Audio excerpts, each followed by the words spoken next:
परियों की कहानी। सुनहरी ततली।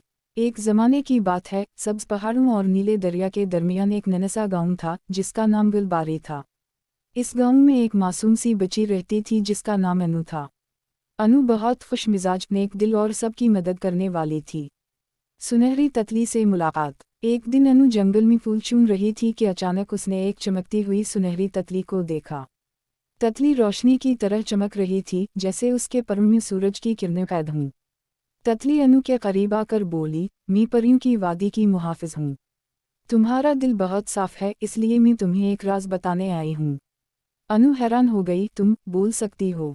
ततली हंसकर बोली, और तुम अगर चाहो तो परियों की वादी देख सकती हो, मगर वादा करो कि वहीं जाकर सिर्फ सच बोलोगी और किसी को नुकसान नहीं पहुंचाओगी। अनु ने फौरन वादा कर लिया। परियों की वादी का सफ़र। ततली ने अपने सुनहरी परों को हिलाया और एक रोशन रास्ता पैदा हो गया। अनु ने ततली के पीछे चलते हुए खुद को एक जादुई वादी में पाया, जहाँ हवा खुशबू से भरी थी और दरख्त रंग बदल रहे थे। वहाँ नन्ही परियां खेल रही थीं। इन्होंने अनु का इस्तकबाल गीत गाते हुए किया। परियों की मलका की आजमाइश। परियों की मलका अनु के पास आई और बोली, ए बच्ची, तुम्हारी अच्छाई के बारे में हमने बहुत सुना है, लेकिन यहाँ आने वालों का इम्तिहान लिया जाता है। मलका ने एक टोकरा में से 3 चीजें निकालीं।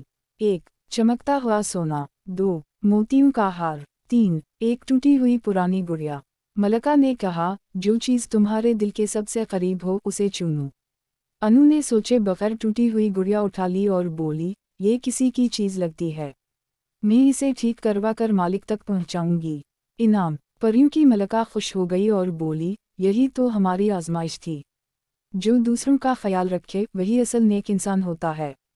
इसने अनु को एक जादुई फूल दिया और कहा, जब भी तुम्हें मुश्किल हो ये फूल चमकेगा और हम तुम्हारी मदद करेंगी।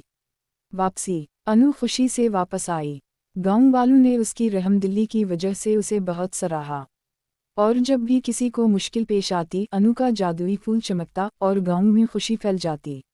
Dash dash dash. कहानी का सबक। दूसरों की मदद करना सबसे बड़ी नेकी है।